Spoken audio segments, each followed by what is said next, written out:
ये जो क्लास रहने वाली है, गारंटी देता हूं दोस्तों, इस क्लास से कम 2 से 3% आपके पेपर में पक्का छपेंगे भाई साहब। और आप अगर एक्स्ट्रा एग्जाम की तैयारी करो भाई साहब, जैसे 2023 में जो भी एग्जाम की तैयारी करो, इसको पढ़ लेना लाला, और आप ना पढ़ो किसी और को पास भेज देना। वही सारी है क्या सभी को? एक बार कमेंट सेक्शन में लिख दो कि गुरुजी आवाज भी सही आ रही है, गुरुजी आप भी सही दिखा रहे हो, बस थोड़ी सी तबीयत में दिक्कत चल रही है क्योंकि मौसम ऐसा हो गया, और ये आंखों में पता नहीं क्या हो रहा है, आंखें आंखें डालते ना दर्द होता है। अब देखो एक नया रोग आ गया, आंखों में आंखें डाल के दर्द होता है। हाँ, तो करें क्या भाई आज के सेशन को शुरू। और आपके लिए ये लो भाई, पहला जो धमाकेदार प्रश्न है, पहला लगाऊं क्या प्रश्न? हमारा टेक्निकल भाग गया, नाराज हो गया, प्रश्न भी नहीं लगा के गया। कोई नहीं, हम लगा लेंगे भाई साहब, नाराजगी किस बात की है भाई। हाँ, देखिए आपके सामने क्वेश्चन लग रहे हैं भाई साहब, धमाकेदार है।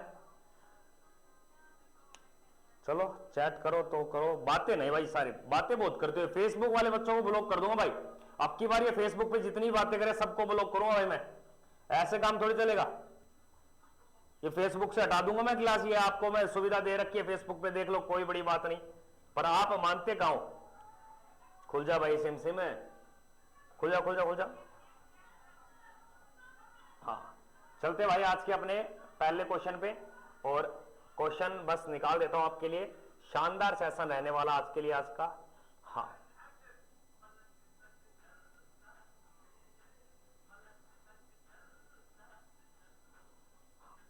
देखिए भाई, ये रहा आपके सामने प्रश्न, लगा दो भाई साहब। प्रश्न में क्या दिया गया दोस्तों कि उपाधियों का अंत का उल्लेख निम्नलिखित में से किस अनुच्छेद के तहत किया गया? यानी कि भारतीय कोई भी नागरिक अगर कोई उपाधि को ग्रहण करता है, क्या वो उपाधि को ग्रहण कर सकता है या नहीं कर सकता? इस बात का अंत कहीं पे दिया गया क्या? याद रखना दोस्तों, अगर आप उपाधि का ग्रहण करते हो तो आप अनुमति ले सकते हो, पूर्व राष्ट्रपति से अनुमति लेनी पड़ती है, लेकिन आपको उपाधि को ग्रहण नहीं कर सकते क्योंकि उसके ऊपर अंत कर रखा है, यानी कि समानता के अधिकार में उसका क्या हो जाएगा? उल्लंघन हो जाएगा। इसलिए आर्टिकल आपके कौन से के तहत उपाधियों का अंत किया गया? उससे पहले दो बातें सुनना।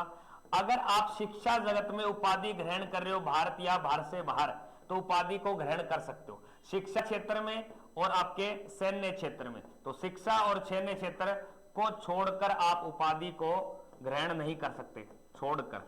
तो यानी कि किस किस को? शिक्षा और आपके सैन्य क्षेत्र को। तो यहां का जो राइट उत्तर होगा दोस्तों वो क्या होगा? तो आपका राइट उत्तर रहेगा यहां पे आर्टिकल 18 के तहत, आपको ध्यान देना। आर्टिकल आपके 17 के तहत अगर बात की जाए तो अस्पृश्यता का अंत या छुआछूत, छुआछूत का अंत किया गया किस आर्टिकल के तहत? आपके आर्टिकल 17 में। कई बार ये पूछा जाता है ये सारी जो बातें बताई गई है सर इनका उल्लेख हमें कहां मिलता है? तो आप बोलोगे सर इसका उल्लेख हमें मिलता है भाग संख्या 3 में, जिसे इंग्लैंड के मेगना कार्टे की तुलना दी गई है, यानी कि भाग संख्या 3 में आपको ध्यान देना दोस्तों। और अगर मैं बात करूं कौन कौन से आर्टिकल में ये मौलिक अधिकारों का उल्लेख मिला है, तो आप बताओगे सर ये 12 से लेकर 35 तक इस मौलिक अधिकारों का उल्लेख मिला है सर, 12 से लेकर 35 तक आपका उल्लेख मिलता है। और हमारे जो मौलिक अधिकार है दोस्तों, फंडामेंटल राइट्स है, इन्हें कहां से ग्रहण किया गया? फंडामेंटल राइट्स को कहां से ग्रहण किया गया? तो भारतीय संविधान में इन्हें जोड़ा गया दोस्तों यूएसए से। आज अगर बात करें कि वर्तमान में जो मौलिक अधिकारों की संख्या है दोस्तों, ये 7 नहीं 6 है। यानी कि जो फंडामेंटल राइट्स की अगर हम टोटल इनकी संख्या की अगर बात करें दोस्तों, तो इनकी संख्या आपके सामने आएगा 6। तो आप बोलोगे सर एक जो हमारा 7वां जो मौलिक अधिकार था, तो हम जिसे किस नाम से जानते थे? उसे हम बोलते थे संपत्ति, संपत्ति का अधिकार, संपत्ति का अधिकार। और संपत्ति के अधिकार को दोस्तों हटा दिया गया। संपत्ति के अधिकार को कब हटाया गया? तो आप बोलोगे सर 44वां संविधान संशोधन 1978 में से हटा दिया गया। और इस टाइम सरकार किसकी थी? मोरारजी देसाई की सरकार के समय ही हटाया गया। आज वर्तमान में बोल सकते हो कि गुरुजी जो आप बता रहे हो ना हमें मौलिक, यानी कि जो मौलिक अधिकार कौन सा? संपत्ति का अधिकार है। एक ये कानूनी अधिकार है, वर्तमान में कानूनी अधिकार है, ये आपको ध्यान देना, जिसका उल्लेख आप कर सकते हो आर्टिकल 301 के तहत। 301 के तहत संपत्ति आपकी है, कोई दिक्कत नहीं, संपत्ति को आप कैसे यूज करो, रखो, चाहे बैंकों में रखो, कुछ भी करो। अब ये मौलिक अधिकार नहीं है, फंडामेंटल राइट्स नहीं है। अब ये क्या है? कानूनी अधिकार है। इसका उल्लेख कहां दिया गया? भाग संख्या आपके किस में दिया गया और आपके अनुच्छेद किस में दिया गया? यहां से प्रश्न ये बन सकता है कि वर्तमान में जो संपत्ति का अधिकार है, इस अधिकार को कानूनी अधिकार बताते तो हैं, लेकिन जब ये मौलिक अधिकार था इसका उल्लेख किस आर्टिकल में था? तो ध्यान देना दोस्तों, जब मौलिक अधिकार संपत्ति का अधिकार होता था तो उसका उल्लेख आर्टिकल 31 में किया गया और आर्टिकल 31 को समाप्त कर दिया गया। और उसी के तहत हमें पहले 7 प्रकार की स्वतंत्रता मिलती थी। एक संपत्ति की स्वतंत्रता थी, आर्टिकल आपके 19(च) के तहत, 19(च) के तहत इसको भी समाप्त कर दिया। तो ये थोड़ा सा ध्यान देना दोस्तों, कर लोगे यहां पे कोई बड़ी बात नहीं। अगले प्रश्न को देखते हैं दोस्तों, बहुत ही शानदार व लाजवाब आपके सामने प्रश्न आने वाला है। देखिए भाई साहब, हाँ प्रश्न में क्या दिए गए, देखिए प्रश्न क्या बोलता है कि निम्नलिखित में से कौन सी पुस्तक दयानंद सरस्वती द्वारा लिखी गई। अब दयानंद सरस्वती के द्वारा कौन सी पुस्तक को लिखा गया दोस्तों, दयानंद सरस्वती को, या सॉरी दयानंद सरस्वती के द्वारा कौन सी पुस्तक या दयानंद सरस्वती के द्वारा कौन सी रचना की गई दोस्तों, बताइए। यहां पे मैं क्या पूछ रहा हूं आपसे, दयानंद सरस्वती, दो बातें सुनना। अगर प्रश्न आ जाए कि दयानंद सरस्वती, दयानंद सरस्वती, अगर बात करें दयानंद सरस्वती का वास्तविक नाम या इसके बचपन का नाम, बचपन का जो नाम था दोस्तों याद रखना मूल शंकर। क्या नाम था, मूल शंकर आपका राइट उत्तर हो जाएगा, ठीक है ना। अब दूसरी बात, दूसरा ध्यान देना कि दयानंद सरस्वती ने सर 1875 में मुंबई के अंदर एक समाज की स्थापना की जिसे क्या बोलते हैं, आर्य समाज। तो कई बार प्रश्न आ जाता है कि आर्य समाज के संस्थापक कौन थे, तो आप बोलोगे दयानंद सरस्वती, यानी कि आर्य समाज की नींव रखने वाले व्यक्ति का नाम क्या है, दयानंद सरस्वती। और इसी दयानंद सरस्वती ने बोला था कि वेदों की ओर वापस चले जाओ, यानी कि वेदों की ओर लौटो, वेदों की ओर लौटो। तो वेदों की ओर लौटो का नारा किस व्यक्ति के द्वारा दिया गया, लोटो। तो आप बोलोगे सर दयानंद सरस्वती के द्वारा दिया गया। और दयानंद सरस्वती के द्वारा जो रचना लिखी गई उसका नाम क्या आता है, तो आप बोलोगे सर उसका नाम आता है सार्थक प्रकाश। तो राइट उत्तर हो जाएगा यहाँ पे ऑप्शन संख्या आपके अब भी, राइट उत्तर क्या हो जाएगा, ऑप्शन संख्या बी। अगर आपसे बोल दे गीतांजलि नामक जो पुस्तक लिखी गई है ये किस व्यक्ति के द्वारा लिखी गई है, तो आपका जवाब होगा रविंद्रनाथ टैगोर, रविंद्रनाथ टैगोर। और इसी गीतांजलि नोबेल के कारण इसे सन 1913 में, सर 1913 में स्वीडन की सरकार द्वारा इसे साहित्य के क्षेत्र में नोबेल प्राइज दिया गया। किसके क्षेत्र में दोस्तों, साहित्य। और साहित्य भी क्या लिखा इन्होंने, गीतांजलि। और इसी गीतांजलि के द्वारा याद रखना दोस्तों आपके क्या निकाला गया, तो आपका जवाब रहेगा सर यहां से राष्ट्रीय गान निकाला गया, राष्ट्रीय गान। ये ध्यान देना, राष्ट्रीय गान के बारे में दो बातें बन सकती है। एक 1911 की ध्यान देना, 27 दिसंबर 1911 को राष्ट्रीय गान को पहली बार क्या किया गया था, गाया गया था। एक तो बात ये याद रखना। लेकिन भारतीय संविधान में राष्ट्रीय गान को जोड़ा कब गया, संविधान में अपनाया कब गया, संविधान में ये बातें याद रखना, बहुत एग्जाम में आती है। तो संविधान में से जोड़ा कब गया, तो आपका जवाब होगा सर संविधान निर्माण की अंतिम बैठक बोलते हैं, जिसे संविधान निर्माण की 12वीं बैठक बोलते हैं, जो 24 जनवरी 1950 को किया गया, ठीक ना। ये याद रखना, कर लोगे, करना पड़ेगा भाई साहब, अगर परीक्षा देनी है तो, पास होना है तो। अगले प्रश्न की ओर बढ़े क्या भाई। देखिए भाई अगला प्रश्न बहुत ही शानदार व लाजवाब आपके सामने प्रश्न देता हूं दोस्तों, ये रहा। देखिए प्रश्न में क्या दिया गया है कि भारत का सर्वोच्च नागरिक सम्मान कौन सा है, यानी कि भारत का सबसे बड़ा सिविलियन जो पुरस्कार है या प्राइज है उसका नाम बताना आपको। क्लास रुक गई सर,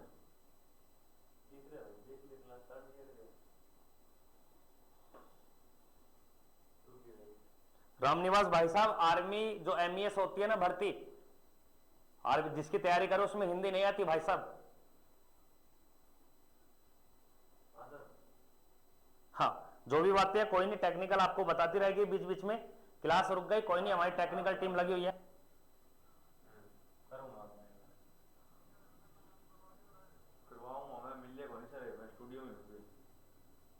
टेंशन नहीं लेने का, चल पड़ेगी क्लास। ठीक कराऊं।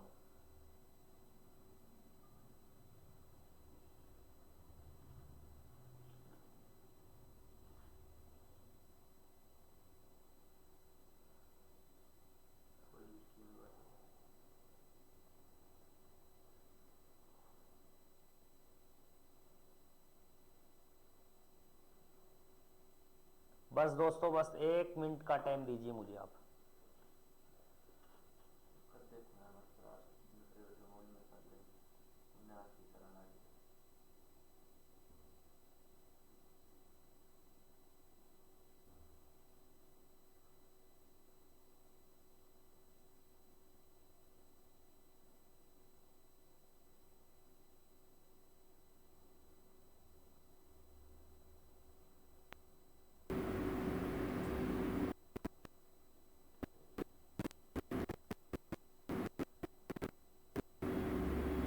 देखो तो चल पड़ी क्लास, देखिए भाई फटाफट से।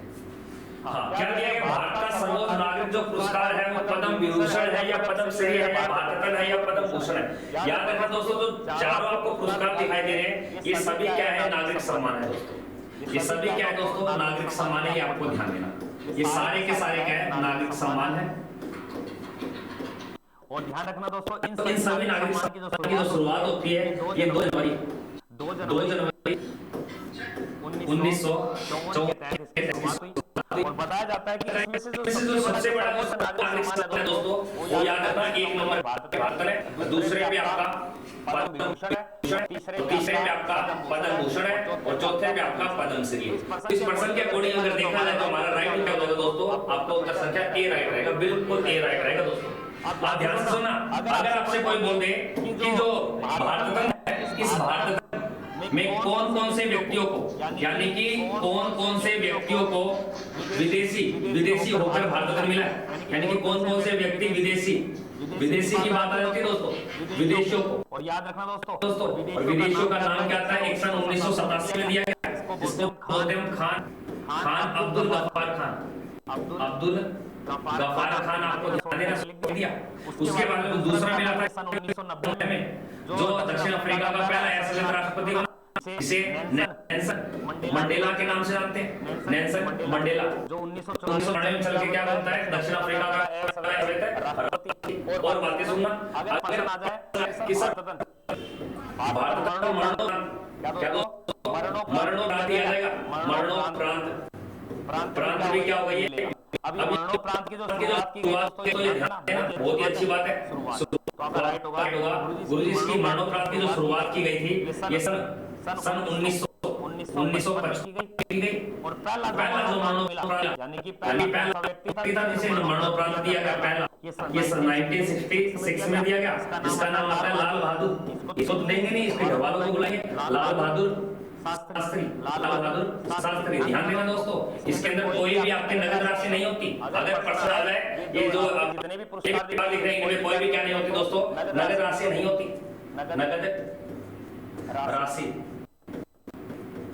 राशि सॉरी माफी चाहूँ, नगद राशि नहीं होती। अब मैं बात करता हूँ भारत रत्न में। अगर आपको भारत रत्न मिल जाता है तो आपको सुविधा क्या मिलती है? सुविधाएं सुनो भाई, अगर आप सुविधा की बात तो सुविधाएं एक तो पहले आपके घर आपके कहीं पे आपको कोई दिक्कत आती है तो आप क्या प्राप्त कर सकते हो? जेड सुरक्षा, यानी कि जेड सुरक्षा आपको दी जाती है। प्लस में आप चाहे रेलवे चाहे हवाई यात्रा कर लो, प्लस में एयर, इनके अंदर दोनों में आपको जो टिकट मिलेगी किसी क्लास की मिलेगी? फर्स्ट क्लास की टिकट मिलेगी दोस्तों, ए क्लास या आप बोल सकते हो फर्स्ट क्लास की क्या मिलती है दोस्तों? टिकट मिलती है। और दूसरी बात ध्यान देना दोस्तों, अगर आपको भारत रत्न मिला तो आप संसद किसी भी सदन में जाके बैठ सकते हो। संसद के किसी भी सदन में उपस्थित सकते हो, सदन में उपस्थित हो सकते हो। सारी की सारी बातें आपको बता रहा हूँ। और ऐसे ऐसे बच्चे हमारे बीचों पहली बार बोले गुरुजी ये तो बातें पहले संसद के किस सदन में उपस्थित हो सकते हो, विचार कर सकते हो, लेकिन वोट नहीं कर सकते, क्योंकि जब तक संसद सदस्य नहीं हो तो ये ध्यान कर लो। यहाँ तक अब दो बातें बताता हूँ। कई बार ये आता है सबसे युवा व्यक्ति, सबसे युवा व्यक्ति, सबसे युवा जो भारत से सम्मानित था दोस्तों, उसका नाम बताइए। बोलोगे सर सचिन था। और एक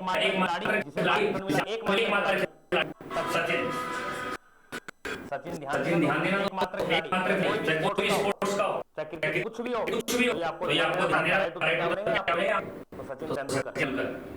हाँ, वही लाल आ रही है, कोई बात नहीं भाई, उसका भी इलाज तुम बस बोल दिया करो, इलाज करने को बैठो। बाबा बागेश्वर है, आश्रम की याद आ रही है, बागेश्वर धाम।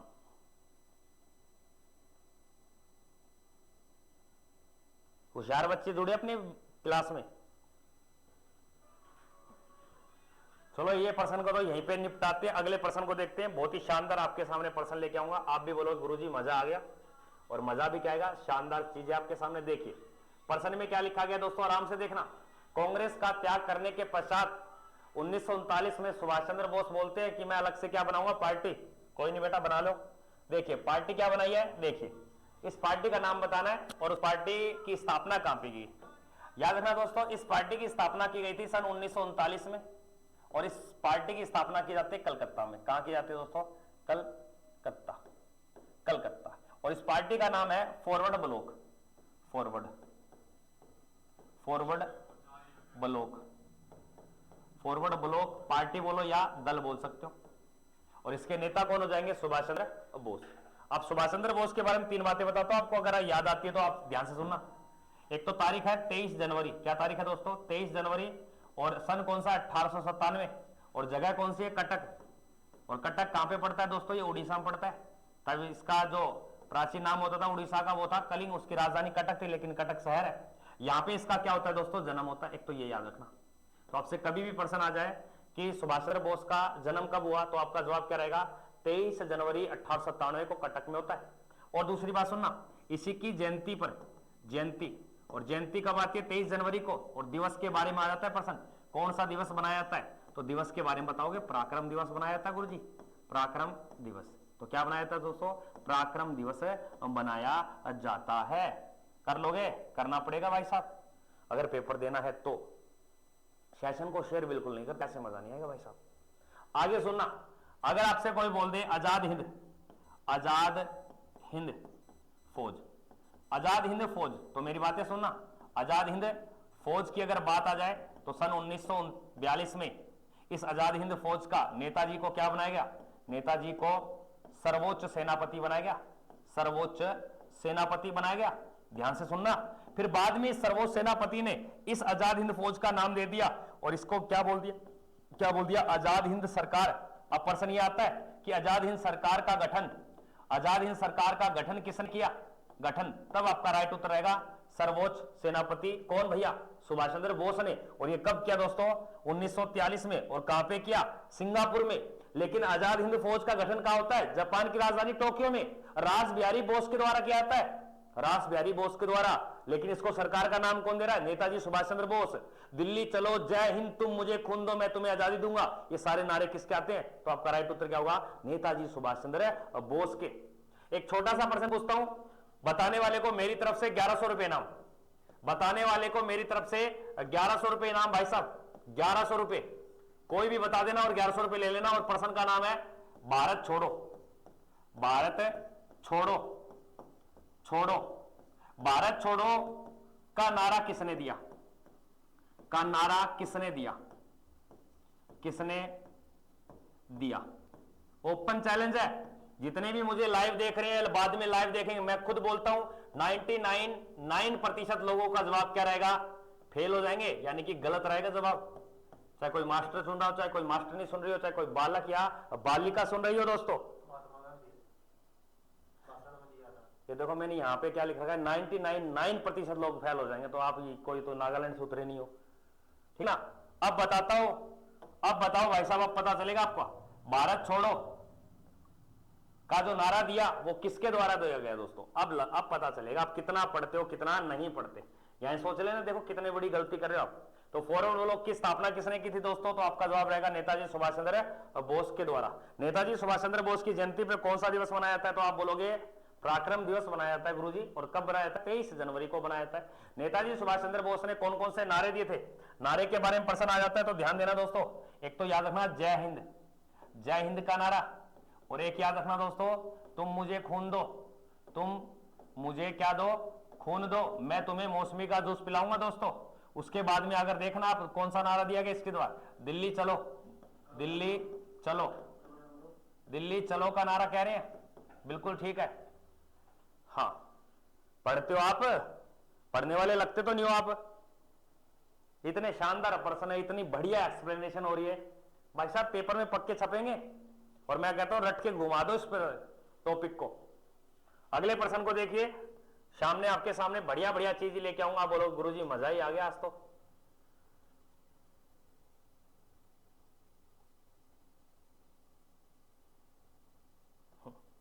देखिए प्रश्न, क्या प्रश्न दिया गया कि गांधी जी को महात्मा की उपाधि किसने दी थी दोस्तों। हाँ, गांधी जी को महात्मा की उपाधि किसके द्वारा दी गई दोस्तों? फटाफट से लगाइए भाई। एम गांधी। जिसका महात्मा गांधी उत्तर है दोस्तों गलत हो जाएगा, अभी बता रहा हूं।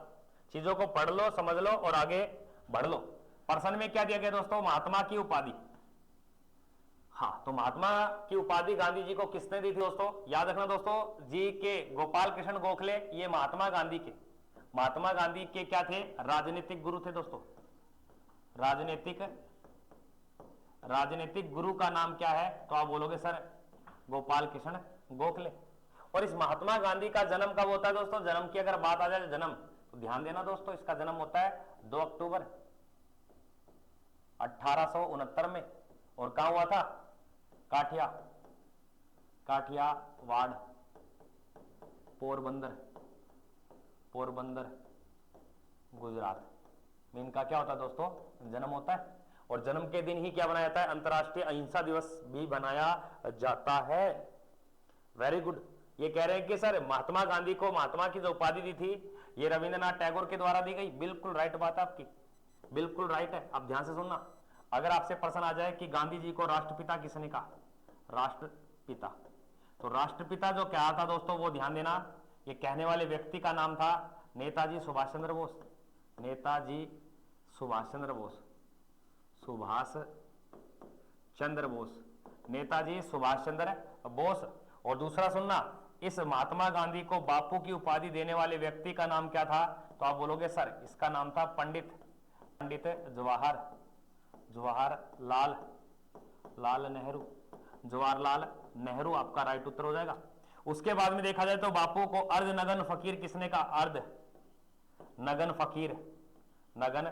फकीर किसने कहा? तो विस्टन चर्चिल के द्वारा कहा गया था दोस्तों। और कब कहा गया था? तो बोलोगे सर दूसरे गोलमेज सम्मेलन के दौरान 1931 के दौरान। तो बढ़ते अगले प्रश्न की ओर। बहुत ही शानदार व लाजवाब आपके सामने प्रश्न लेके आता हूं मैं। देखिए प्रश्न में क्या दिया गया? अच्छा प्रश्न है। लोथल किस युग का ऐतिहासिक स्थल है दोस्तों? लोथल जो स्थल है दोस्तों ये किस युग का ऐतिहासिक स्थल है दोस्तों? फोड़ डालो प्रश्न को, मजा ही आ जाएगा, कुछ अलग सा ही मजा आएगा आज की क्लास में। अब देखेंगे भाई टक्कर में नहीं है। अब की बार लगना है तो भाई साहब पढ़ना पड़ेगा।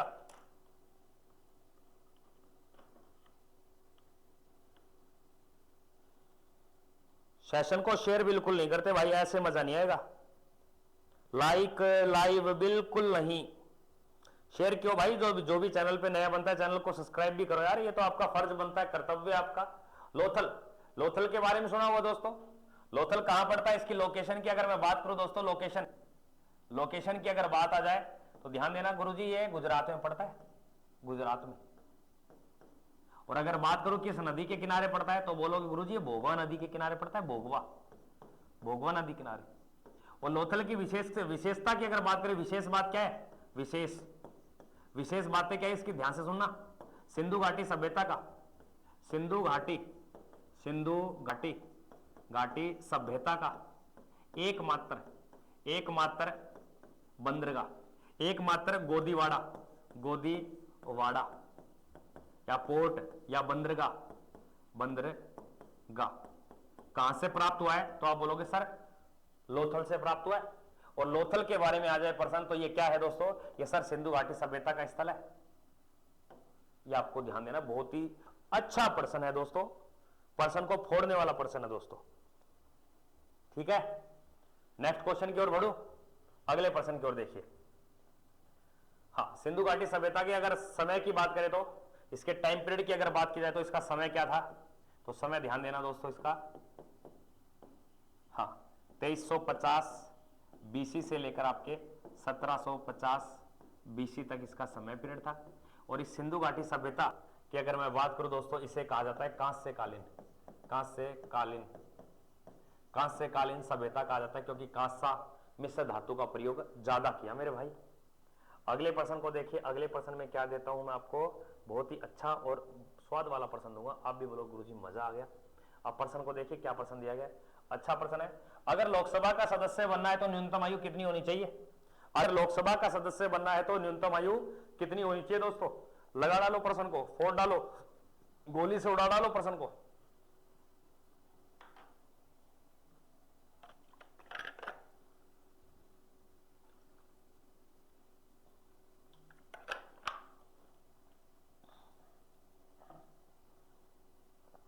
करे भाई, चैट सेक्शन चलना चाहिए आपका।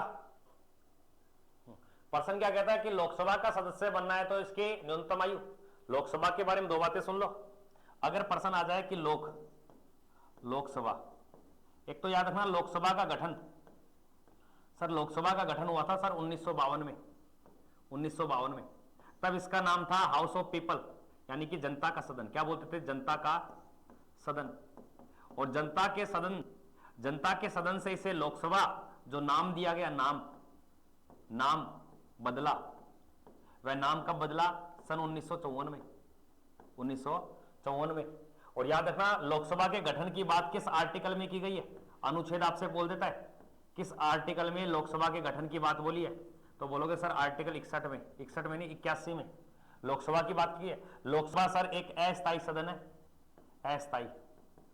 अस्थायी सदन है, जिसे हम क्या बोलते हैं? निम्न सदन। क्या बोलते हैं दोस्तों? निम्न सदन। या इसे क्या बोला जाता है? जनता का सदन, जनता का सदन। और याद रखना ये कभी भी क्या हो सकता है? भंग हो सकता है, यानी कि ये भंग होता है। तो यानी कि लोकसभा को कौन भंग कर सकता है, ये भी बात आ सकती है। अगर लोकसभा को ध्यान देना, प्रधानमंत्री पीएम के कहने पर अनुच्छेद 85 के तहत राष्ट्रपति भंग करता है, राष्ट्रपति भंग करता है। तो यानी समय से पूर्व इसे भंग किया जा सकता है, ये आपको ध्यान देना दोस्तों। तो अगर लोकसभा का सदस्य बनना है तो कितनी आयु होनी चाहिए? वर्तमान में लोकसभा सीटें, वर्तमान में जो लोकसभा सीटें हैं दोस्तों, ये कितनी है? 543 है। जबकि लोकसभा की अधिकतम सीटें पूछ ले तो अधिकतम कितनी है? अधिकतम तो अधिकतम बताओगे गुरुजी, ये 550 है। और लोकसभा में अगर आपसे मैं पूछ लूं कितने मनोनीत होते थे, लेकिन 2030 तक रोक दिए गए, तो 2 बताओगे। लेकिन यहां पे प्रश्न ये आ सकता है कि लोकसभा का सदस्य बनने की न्यूनतम आयु या सदस्य का कार्यकाल। तो सदस्य का जो कार्यकाल होता है दोस्तों, ये ध्यान देना, ये 5 वर्ष का होता है, 5 वर्ष का। जबकि राज्यसभा के सदस्यों का कार्यकाल 6 वर्ष का होता है। तो यहां पे प्रश्न जो आएगा वो आएगा आपके आपके 25 वर्ष। ध्यान देना दोस्तों, अगर राष्ट्रपति बनना है, क्या बनना है? राष्ट्रपति, तो आयु होनी चाहिए 35। और अगर आपको वाइस राष्ट्रपति यानी कि वाइस प्रेसिडेंट बनना है तो भी आयु कितनी होनी चाहिए? 35। उपराष्ट्रपति। अगर आपको किसी भी राज्य का क्या बनना है दोस्तों? राज्यपाल बनना है, राज्यपाल, तो भी आपकी आयु कितनी होनी चाहिए? 35 वर्ष। अगर आपको राज्यसभा का सदस्य बनना है, राज्यसभा का क्या बनना है दोस्तों? सदस्य, तब आपकी आयु होनी चाहिए 30 वर्ष। और आपको राज्य की नहीं, विधान परिषद का क्या बनना है दोस्तों? विधान परिषद का भी सदस्य बनना है, परिषद का भी क्या बनना है? सदस्य, तो भी आयु कितनी होनी चाहिए? 30। लेकिन बात करा यहां पे लोकसभा, लोकसभा, तो लोकसभा के लिए कितनी आयु होती है? 25 वर्ष। और विधानसभा के लिए तो भी आपकी आयु कितनी होती है दोस्तों? 25 वर्ष। लेकिन अगर प्रश्न आ जाए पीएम बनने की आयु, तो भी आप क्या बताओगे? 25 वर्ष। और सीएम बनने की आयु भी पूछे तो 25 वर्ष।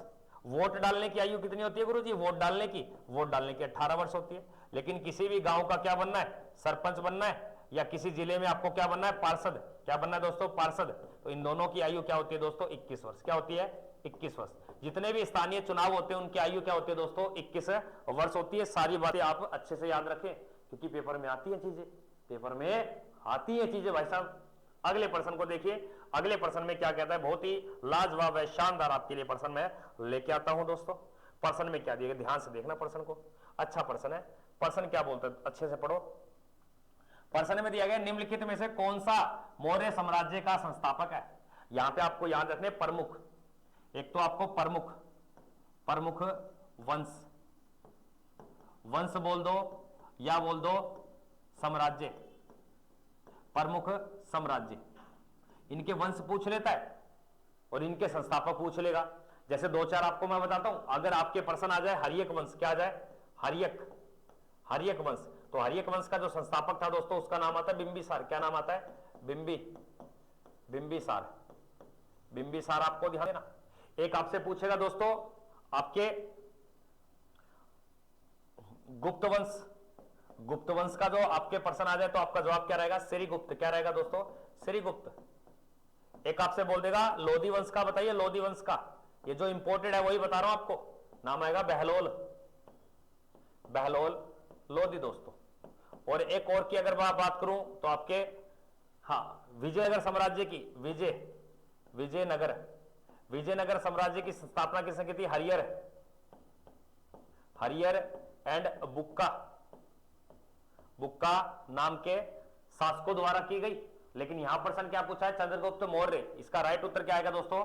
चंद्रगुप्त मौर्य, चंद्रगुप्त आपको मौर्य बताना है। वहीं पे अगर प्रश्न आ जाए मुगल वंश का, मुगल वंश का, तो मुगल वंश का संस्थापक कौन था दोस्तों? बाबर, बाबर आपको ध्यान देना है। अगर वहीं पे प्रश्न आ जाए कि सर ये अपने गुलाम वंश का संस्थापक कौन था, जिसको दास वंश भी बोला गया, गुलाम दास, ठीक है ना, तो गुलाम वंश का जो संस्थापक था दोस्तों वह कुतुबुद्दीन, कुतुबुद्दीन, कुतुबुद्दीन ऐबक आपको ध्यान देना है। वहीं पे अगर प्रश्न आ जाए खिलजी वंश का संस्थापक कौन था? खिलजी, खिलजी वंश का संस्थापक था दोस्तों जलालुद्दीन, जलालुद्दीन खिलजी। और अगर प्रश्न आ जाए तुगलक वंश का, अगर प्रश्न आ गया कि सर गुरुजी तुगलक वंश का कौन था? तुगलक, तुगलक वंश का था गयासुद्दीन, गयासुद्दीन तुगलक। अगर प्रश्न आ जाए सैयद वंश का, सैयद, सैयद वंश, तो सैयद वंश का था भाई साहब खिज्र खां, खिज्र खां, ठीक ना। तो ये कुछ प्रमुख आपको मैंने बताया, अच्छे से इन्हें याद रखें मेरे भाई। Very good, very good, very good. प्यार देने के लिए सेशन को बहुत अच्छा लगता है, आप इसी प्रकार जुड़ते हो हमारे बीच में, डेली आपकी क्लासें रहती है दोस्तों। टाइम टेबल बता देता हूं आपको, जीएस का, जीके का जो टाइम टेबल है दोस्तों बहुत ही इंपॉर्टेंट है। सुबह 8:15 में, यानी कि सुबह 8 बजे ये आपकी क्लास ध्यान देनी है। उसके बाद में जो आपकी शाम को क्लास होती है, शाम को जीके की जो क्लास होती है, एक तो दोस्तों 7 बजे यानी कि 7 PM पर जीके की, फिर उसके बाद में 8 बजे आपके जीके की दोस्तों, 8 PM पे आपके जीके की।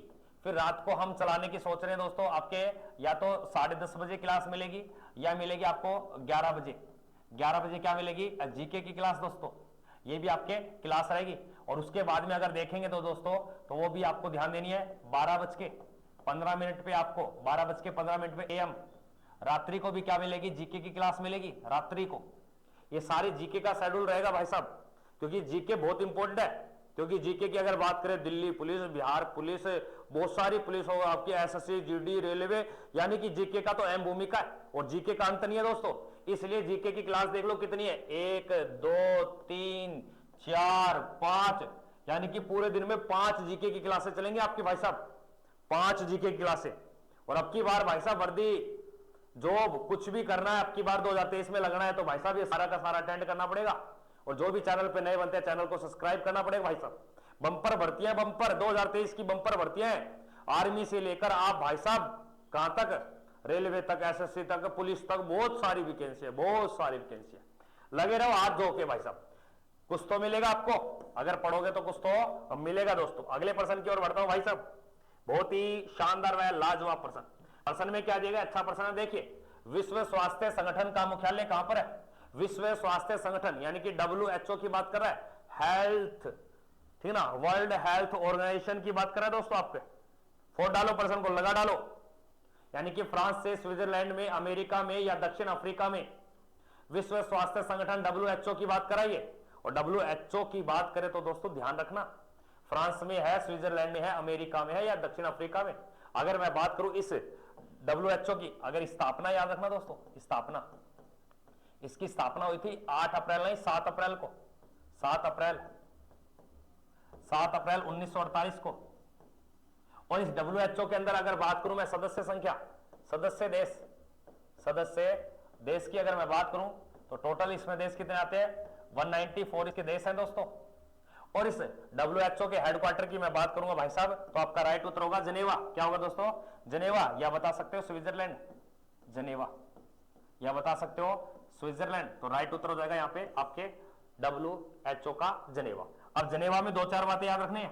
एक तो आपको ये भी पढ़ना है, रेड क्रॉस। तो रेड क्रॉस संगठन का हेडक्वार्टर भी कहाँ है? संगठन। और रेड क्रॉस दिवस कब आता है दोस्तों? अगर दिवस की बात कर लूं तो तो आप बताओगे गुरुजी इसका दिवस तो बहुत इंपॉर्टेंट है, 8 मई को आता है। बिल्कुल भाई साहब इंपॉर्टेंट है। और अगर आपसे बोल दे कि जनेवा में और किसका है, तो बोलो गुरुजी WTO का है। जनेवा, WTO वर्ल्ड ट्रेड ऑर्गेनाइजेशन, 1 जनवरी 1995 इसकी स्थापना की गई। 1995 इसकी क्या की गई, स्थापना की गई। रेड क्रॉस की स्थापना की अगर बात आए तो दोस्तों ध्यान देना, 1863 में इसकी स्थापना की गई थी हेनरी ड्यूनेट के द्वारा। हेनरी ड्यूनेट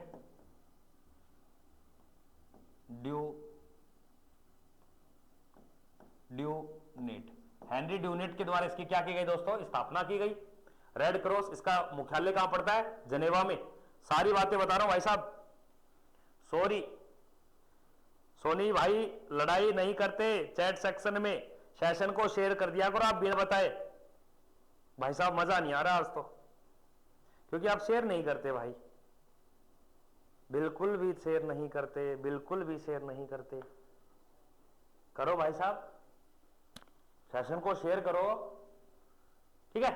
अगले प्रश्न की ओर देखिए भाई साहब, अगले प्रश्न में क्या दिया गया, नेक्स्ट क्वेश्चन को देखते हैं। शानदार लाजवाब प्रश्न आपको दिया जाएगा, वेरी गुड।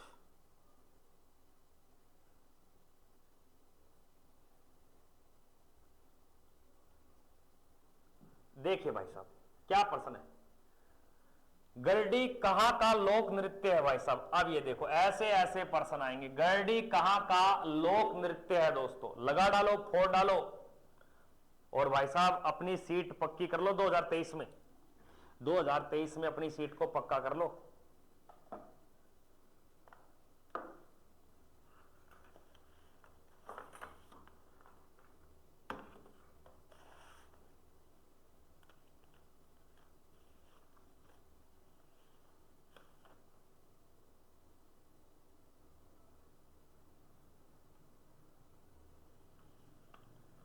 बताइए भाई साहब, शेयर नहीं करोगे आप, कोई बड़ी बात नहीं, मत करो, अपनी तो घर जैसी बात है।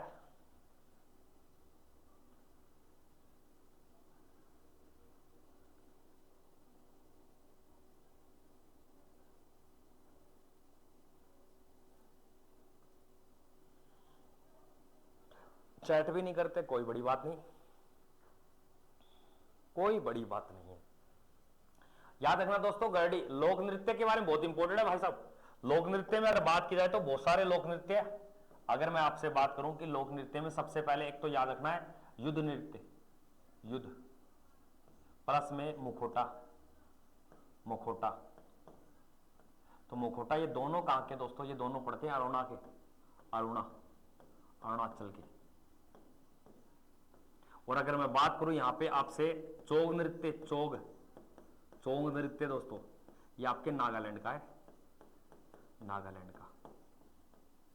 और अगर आपसे मैं बात करूं नृत्य कीर्तन की, कीर्तन तो कीर्तन याद रखना दोस्तों ये पश्चिम बंगाल का है। अगर मैं आपसे बात करूं छऊ नृत्य, छऊ तो याद रखना दोस्तों ये बिहार और झारखंड का है, बिहार झारखंड का।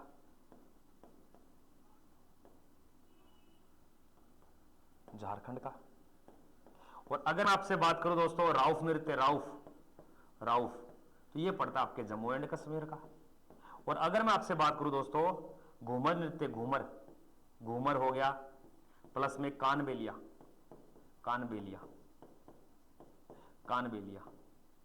ये दोनों के दोनों कहां पड़ते हैं दोस्तों, राजस्थान के। और भी बहुत है राजस्थान में। अगर मैं आपसे बात करूं दोस्तों नौटंकी,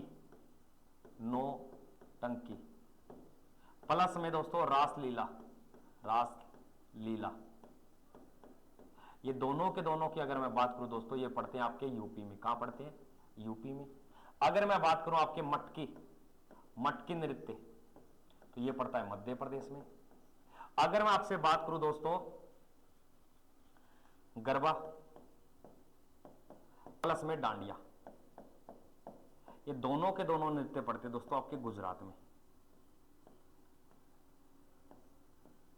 गुजरात। लेकिन यहां पूछा आपसे गरडी नृत्य, तो ये गरडी नृत्य कहां का दोस्तों, ये पड़ता है पांडुचेरी का। कहां का दोस्तों, पांडुचेरी का। अगर मैं बात करूं दोस्तों यहां पे आपके एक तो याद रखना तमाशा, प्लस में एक याद रखना लावणी, प्लस में दही हांडी, दही हांडी, और प्लस में दोस्तों आपके गणेश, गणेश चतुर्थी, चतुर्थी। ये सारे के सारे जो नृत्य हैं दोस्तों, ये मैंने बताए, ये कहां के दोस्तों? तो आपका जवाब रहेगा गुरुजी महाराष्ट्र के हैं, महाराष्ट्र के। पीडीएफ के लिए डिस्क्रिप्शन में व्हाट्सएप नंबर दे रखा है, टेलीग्राम दे रखा है, सभी को ज्वाइन कर लो आप।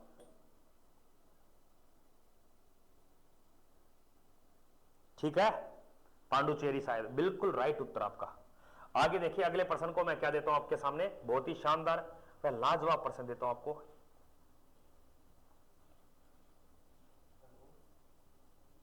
देखिए प्रश्न, प्रश्न में क्या दिया गया, अच्छा प्रश्न है। प्रश्न कहता है कि हिप्पोकैम्प किस ग्रह का चंद्रमा है?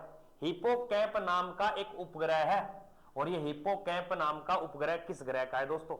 लगा डालो, फोड़ डालो, लग गई पैर में।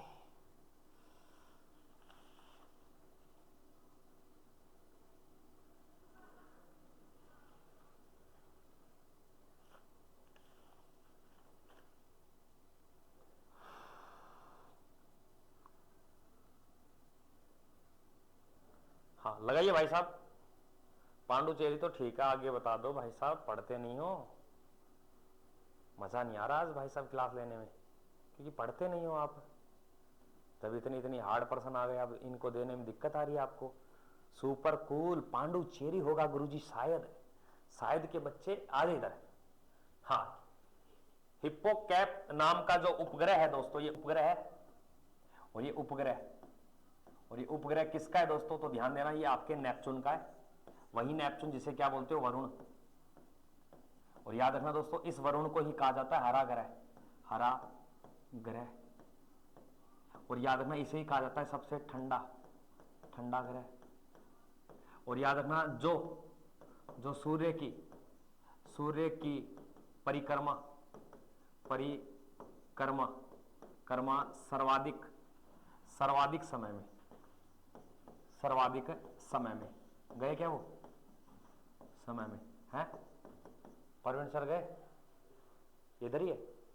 हाँ, तो याद रखना। और अगर आपसे मैं बोल दूं कि शनि के जो उपग्रह है दोस्तों, उपग्रह वो याद रखना 82 है। वहीं पे वरुण की बात करूं तो ये वरुण के जो टोटल उपग्रह हैं दोस्तों, ये आपको देना 14 उपग्रह है। और अगर अरुण की बात करूं तो इसके उपग्रहों की संख्या है आपके 27। और आपके बृहस्पति की बात करूं, इसके पास उपग्रहों की संख्या है 79। लेकिन याद रखना दोस्तों, पृथ्वी के पास एक है। मंगल की अगर बात करूं दोस्तों, मंगल के पास 2 हैं। कितने हैं? 2 हैं, और दोनों इंपोर्टेड है आपके। दोनों इंपोर्टेड में से याद रखना डीमोस जो सबसे छोटा है, यानी कि पूरे सौर मंडल का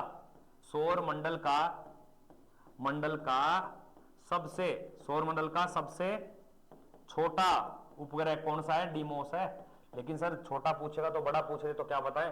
तो याद रखना, इस 79 में से याद रखना गैनीमेड। तो गैनीमेड का नाम का एक जो उपग्रह है दोस्तों, ये सौर मंडल का क्या है? सबसे बड़ा है, सबसे बड़ा, ये याद रखना। लेकिन सबसे बड़ा ग्रह कौन सा है? बृहस्पति। सबसे छोटा कौन सा है? बुध। और 2 बातें सुनना मेरी बात, अगर आपसे बोल दे बुध और आपसे बोल दे कि भाई साहब शुक्र, तो याद रखना इनके जो उपग्रह हैं दोस्तों 0 हैं, यानी कि कोई भी उपग्रह नहीं है। वह कौन से ग्रह जिनके उपग्रह नहीं है? तो आप बोलोगे बुध और शुक्र के। गलत हो गया, सुपर कूल, तेरा बनाओ मोर। हाँ, तो एक बात और पूछना चाहता हूं आपसे, सबसे चमकीला ग्रह कौन सा है? चमकीला ग्रह।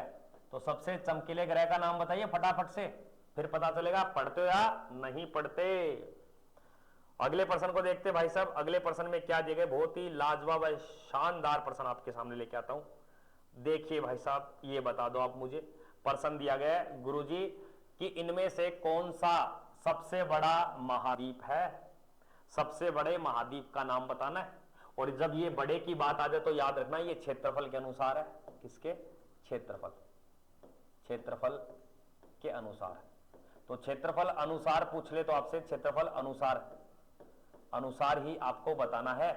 तो क्षेत्रफल अनुसार आपका देखा जाए तो सबसे बड़े, हाँ, महाद्वीप का नाम पूछ रहा है। तो दोस्तों बात बताता हूं आपको मैं, अगर बोल दे कुल महाद्वीप, कुल महाद्वीप, तो आपका राइट उत्तर क्या रहेगा दोस्तों? तो आपका उत्तर आएगा गुरुजी 7 है महाद्वीप। कितने हैं? 7। याद रखना दोस्तों, 7 में 6 पर व्यक्ति रहते हैं, व्यक्ति रहते हैं, ये भी बात आपकी ठीक। और इन 6 में से अगर देखा जाए गुरुजी बड़ा कौन सा है? बड़ा, तब बताओगे एशिया। और इन 6 में से आपसे छोटा पूछा जाए तो कौन सा है? छोटा, तो भी आपका जवाब क्या रहेगा? ऑस्ट्रेलिया। क्या रहेगा? ऑस्ट्रेलिया। जनसंख्या कम किसकी है? ऑस्ट्रेलिया की। ज्यादा किसकी है? एशिया की। क्षेत्रफल में बड़ा कौन है? एशिया। क्षेत्रफल में छोटा कौन है? ऑस्ट्रेलिया। लेकिन यहां प्रश्न आपका उत्तर क्या हो जाएगा? एशिया। क्या हो जाएगा? एशिया। अगर आपसे बोल दे कि एशिया, तो ध्यान देना दोस्तों, विश्व का कुल क्षेत्रफल का 29% हिस्सा, यानी कि विश्व में जो टोटल एरिया है 100%, उसमें से 29 तो किसका है? एशिया का है। और इस एशिया में याद रखना विश्व की कुल जनसंख्या का 60% है, यानी कि विश्व की 100% जनसंख्या में से अकेली कहां रहती है? 60% एशिया में रहती है गुरुजी। और अगर मैं बात करूं इस एशिया का बड़ा देश कौन सा है? बड़ा देश, तब आपका जवाब होगा गुरुजी बड़े देश का नाम है चीन। और इस एशिया का सबसे छोटा देश पूछूं तो छोटा देश, तब आप बताओ गुरुजी इनका छोटा देश है मालदीव। तो ये बातें याद रखना सर, ये दोनों बातें किसमें है? Area plus population. अगर बोल दे कि पॉपुलेशन में कम किसका है? मालदीव। पॉपुलेशन ज्यादा किसका है? एशिया में चीन। और जनसंख्या में बड़ा भी कौन सा है? चीन। छोटा कौन सा हो गया? मालदीव। क्षेत्रफल में बड़ा छोटा पूछे तो भी क्या बोलना है? मालदीव। लेकिन विश्व का बड़ा देश पूछे तो रूस बताना है। विश्व का छोटा देश बोले तो क्या बताओगे? Vatican city. पर मैं बात कर रहा हूं एशिया की। लाला समझ जा, अभी भी टाइम है। मैं बात कर रहा हूं एशिया की। किसकी बात कर रहा हूं मैं? एशिया की। समझ रहे हो? और अगर प्रश्न आ जाए एशिया की सबसे लंबी नदी, ये बताइए, ये देखता हूं कितने बताते हो आप। एशिया की सबसे लंबी नदी, लंबी नदी, तो एशिया महाद्वीप की जो सबसे लंबी नदी है दोस्तों, उसका नाम बता दो फटाफट से। रफू चक्कर बना दूंगा आपका मैं। आज आपकी बहुत पिटाई करूंगा, फोन में से आपके फटाफट पढ़ेंगे भाई साहब। ऐसे पढ़ोगे तो भाई साहब पेपर नहीं टूटेगा, ऐसे पढ़ोगे तो भाई पेपर नहीं टूटेगा मेरे भाई। लाला समझ जा, अभी भी टाइम है लाला। रुचिका चौधरी जुड़े हैं, अब आ रहे हो? जब क्लास खत्म होने पे आई है, कोई नहीं, क्लास चलेगी भाई, लंबी चलेगी। सबसे बड़ा जो महाद्वीप है दोस्तों वो एशिया बता दिया आपने, लेकिन एशिया की सबसे लंबी नदी यांग टीसी कयांग, यांग टीसी कयांग, यांग टीसी या यांग टीसी कयांग, कयांग के नाम से जाना जाता है। ध्यान देना दोस्तों, बहुत ही इंपॉर्टेंट है ये। विश्व की सबसे लंबी कौन सी है? नील, जो किस महाद्वीप की है? अफ्रीका की गुरुजी। इस अफ्रीका को बोला जाता है गुरुजी अंध महाद्वीप। क्या बोला जाता है? अंध महाद्वीप। और इस ऑस्ट्रेलिया को बोला जाता है प्यासी भूमि का महाद्वीप, प्यासी भूमि का महाद्वीप। और इस उत्तरी अमेरिका को बोलते हैं नई दुनिया का, नई दुनिया। तो नई दुनिया का महाद्वीप कौन सा है? उत्तरी अमेरिका, उत्तरी अमेरिका। वेरी गुड, शानदार, लाजवाब। अगले प्रश्न को देखते हैं भाई साहब। अब जो बताएगा वो मैं मानूंगा भाई साहब आप बहुत ही ज्यादा पढ़ते हो।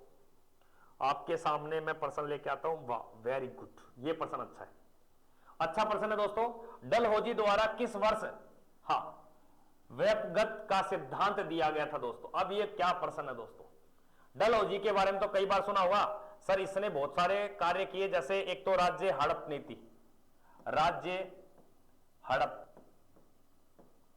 हड़प नीति। दूसरी गुरुजी इसकी रेल व्यवस्था, रेलवे। सर डाक के साथ साथ तार, ये सारे की सारी जो व्यवस्था चलाई गई, ये सभी व्यवस्थाएं तो किसके समय आती है दोस्तों? डलहौजी। लेकिन याद रखना डलहौजी द्वारा किस वर्ष का जो सिद्धांत दिया गया था, ये वेबगत का जो सिद्धांत दिया गया था, ये 1954 में दोस्तों, 1854 में, 1854 और 55, तो राइट उत्तर हो जाएगा इसका 1855। तो उत्तर संख्या यहां पे आपका राइट उत्तर होगा बी ऑप्शन। ये थोड़ा सा प्रश्न था हार्ड सा, लेकिन समझते तो हो जाता सही, कोई बड़ी बात नहीं है। अगला देखिए भाई साहब, अगले प्रश्न पे जो शानदार आपके लिए प्रश्न, धमाकेदार, ये देखिए प्रश्न क्या दिया गया। प्रश्न अच्छा है दोस्तों, क्या दिया गया, कादंबरी के लेखक कौन है? कादंबरी किसके द्वारा लिखी गई है दोस्तों? कादंबरी के लेखक बताने, ये लेखक और रचनाएं बहुत आती है दोस्त। हाँ लगा डालो भाई साहब, ऐसे बात नहीं बनी, बिल्कुल भी नहीं पढ़ते आपकी पिटाई हो जाएगी दोस्त। कितनी बार बोला है सेशन को शेयर किया करो, चैनल पे जो नए आते हैं चैनल को सब्सक्राइब किया करो। पीडीएफ के लिए डिस्क्रिप्शन में हमारा ऐप का लिंक दे रखा है, टेलीग्राम दे रखा है, हमारा व्हाट्सएप तक दे रखा है दोस्तों, फिर भी आप नहीं समझ रहे तो ऐसे कैसे काम चलेगा दोस्त? चीजों को समझो भाई। तो यहां पे क्या आएगा भाई, कादंबरी के जो लेखक है दोस्तों, अबुल फजल है, रविंद्रनाथ टैगोर है, बाणभट्ट है, कबीरदास है। देखो कबीरदास के द्वारा लिखी गई बीजक, क्या लिखी गई? बीजक, बीजक आपका राइट उत्तर। लेकिन बाणभट्ट के द्वारा लिखी गई है कादंबरी, क्या लिखी गई है? कादंबरी। और प्लस में याद रखना हर्षचरित्र, हर्षचरित्र, है ना। तो राइट उत्तर यहां पे क्या हो जाएगा? बाणभट्ट। लेकिन अबुल फजल के द्वारा लिखी गई अकबरनामा, अकबर नामा। और रविंद्रनाथ टैगोर के द्वारा लिखी गई गीतांजलि, गीतांजलि। और भी बहुत है जैसे चित्रा, प्लस में पोस्ट ऑफिस, ऑफिस, ऑफिस किसकी आती है भाई साहब? रविंद्रनाथ टैगोर की। लेकिन यहां कादंबरी की बात करें तो आप बता दोगे बाणभट्ट के द्वारा लिखी गई। और बाणभट्ट किसके शासनकाल में था? किसके शासनकाल में था? शासनकाल, शासनकाल बोल देगा तो किसका था? तो बोलो गुरुजी हर्षवर्धन का था, हर्षवर्धन, हर्षवर्धन के समय था ये ध्यान देना थोड़ा सा। अगला प्रश्न देखिए भाई साहब, क्या प्रश्न दिया गया है? हाँ देखते हैं अगले प्रश्न को, आप कितना अच्छे से करते हो या आप छोड़ देते हो। वेरी गुड, एक्सीलेंट प्रश्न। देखिए क्या दिया गया कि भारतीय संविधान का निम्नलिखित में से कौन सा अनुच्छेद शिक्षा का अधिकार देता है?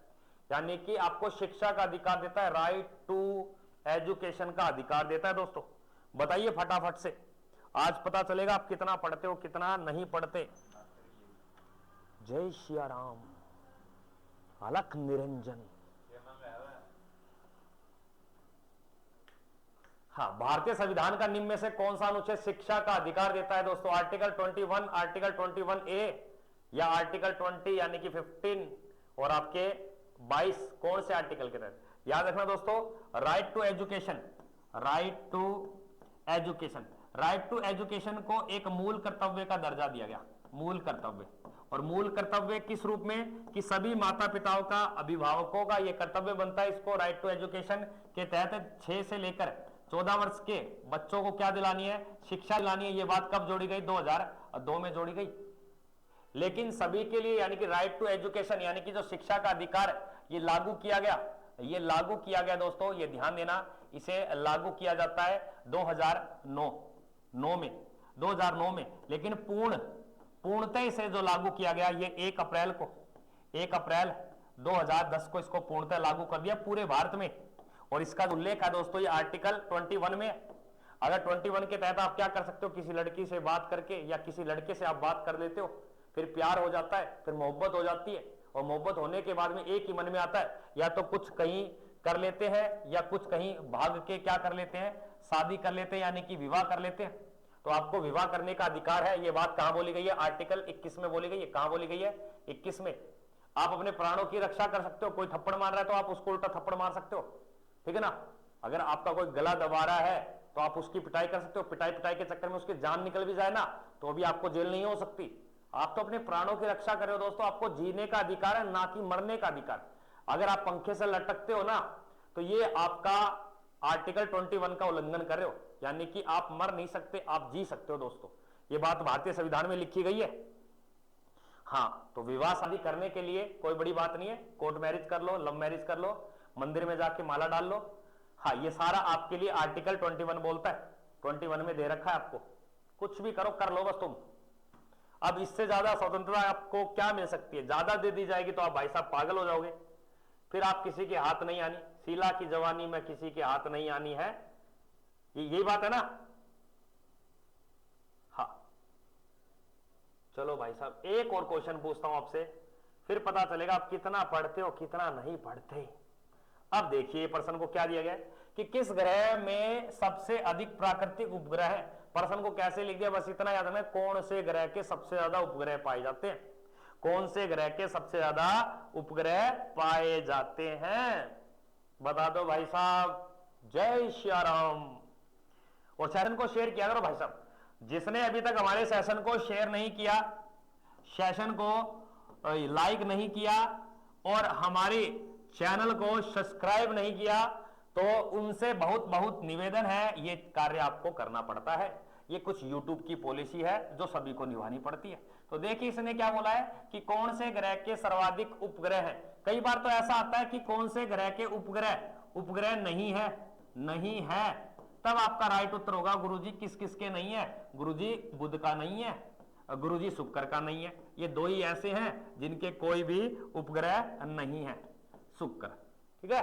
और पूछ लेगा गुरुजी किस किस के ज्यादा है, तब आपको बोलना है गुरुजी शनि है एक, तो शनि के बाद में है ये, देखो ये ग्रेटर देन ये होता है क्या, लेस देन ये होता है। गुरुजी एक बात बताओ, सबसे ज्यादा शनि के, तो शनि के साइड मुंह खोल दो, फिर उसके बाद में छोटा लिख दू ना। Very good, excellent.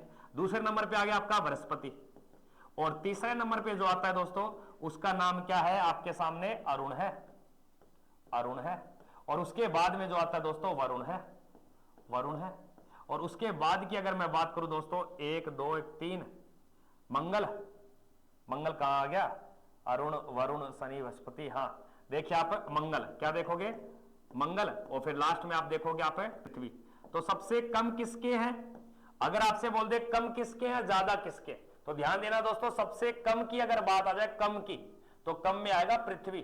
तो पृथ्वी का कितना है, मात्र एक है, जिसे हम मून बोलते हैं, मून, चंद्रमा। तेरे लिए चांद तारे तोड़ लाऊं, पर काम तो उसके कुछ भी नहीं आने, तो चांद को तोड़ना मत भाई साहब, दिक्कतें हो जाएंगी, ठीक है। तो यहां पे आपका राइट उत्तर क्या होगा, उत्तर संख्या होगा गुरुजी शनि है, और शनि के थोड़े नहीं है, 82 है। कितने शनि के भाई साहब, 82।